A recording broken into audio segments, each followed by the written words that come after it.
মহা ধুমধামের মাঝখানেও সমাজের একটা বড় রথযাত্রার সময় বাস্তবিক মুখ লুকিয়ে থাকতো অতীত সময়ে। তারা হলো শবদাহকারী সম্প্রদায়। কিন্তু আজ থেকে ৩০৫ বছর আগে এই সম্প্রদায়কে কাছে টেনে নিয়েছিল হাওড়ার হুগলির প্রান্তিক এলাকার জয়পুর থানার আমরাগড়ি রায় পরিবার। বলা ভালো, রায় পরিবারে নিজেদের পরিবারের লোকজনদের শবদাহ করার জন্য বাসস্থান তৈরি করে দিয়েছিল এদের। পরিবারের সম্পত্তিতে ঠাঁই দিয়েছিল। আর স্বাভাবিক নিয়মেই রায় পরিবারের কাছে তারা আবদার জানিয়েছিল আরাধ্য শিব মন্দির তৈরি করে দেওয়ার। শিবের মন্দিরে নিয়মিত অর্চনায় মেতে উঠল শবদাহকারী সম্প্রদায়। কিন্তু রথের সময় একদিন হঠাৎ করেই এই সম্প্রদায়ের এলাকাতে পৌঁছে গেল রায় পরিবারের ৯ চূড়া বিশিষ্ট রথ। কালক্রমে ওটাই হয়ে উঠল জগন্নাথ বলরাম সুভদ্রার মাসির বাড়ি। অন্তত সম্প্রদায়ের মাসির বাড়িতে এসে তারা ৯ দিন থাকতেন জগন্নাথ, বলরাম, সুভদ্রা আর রঘুনাথ। তারপর প্রথা মেনে ফিরে যেত রায় পরিবারের মন্দিরে। কিন্তু কালের গর্ভে আজও ইতিহাসের সাক্ষী হয়ে আছে এই শ্রেণীর ভিটে, সাক্ষী হয়ে আছে বুড়ো শিব।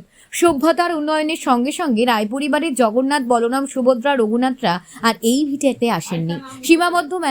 সীমাবদ্ধ থাকে মেলার মাঠেই। তাই ইতিহাস আজও গুমড়ে কেঁদে ওঠে সেই সব অজন্তদের জন্য ভিটে জগন্নাথ, বলরাম, সুভদ্রার জন্য রথের সময়। তাদের ভূমিকা ছিল, সর্বপ্রথম ভূমিকা ছিল আমাদের রথ এইখান থেকে বাড়ি থেকে বেরিয়ে তার বাড়ির সামনে রাখা হতো রক্ষণাবেক্ষণের জন্যে, কারণ কেউ যাতে না রথটা ক্ষতি করতে পারে। চণ্ডালদের বাড়ির সামনে আমাদের পূর্বপুরুষের বরাবর ওইখান পর্যন্তই টেনে রক্ষণাবেক্ষণের জন্যে, যেহেতু ওই প্রতিবেশীকে বসানো হয়েছে সেই উদ্দেশ্যেই ওখানে রক্ষণাবেক্ষণের জন্য রাখা হয়। সামাজিক বার্তা বলতে আমি ঠিক বুঝতে পারছি না কি সামাজিক বার্তা।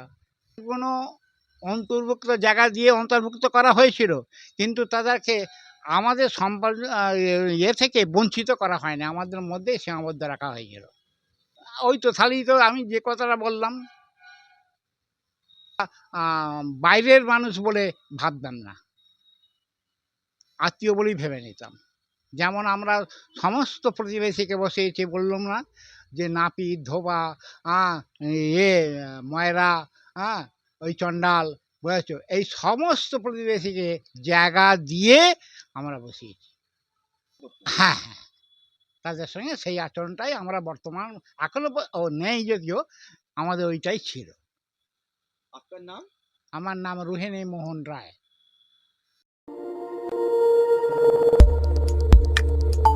আমাদের সাথে থাকুন এবং দেখতে থাকুন নিউজ প্রাইম টাইমস, আপনাদের সাথে, আপনাদের পাশে।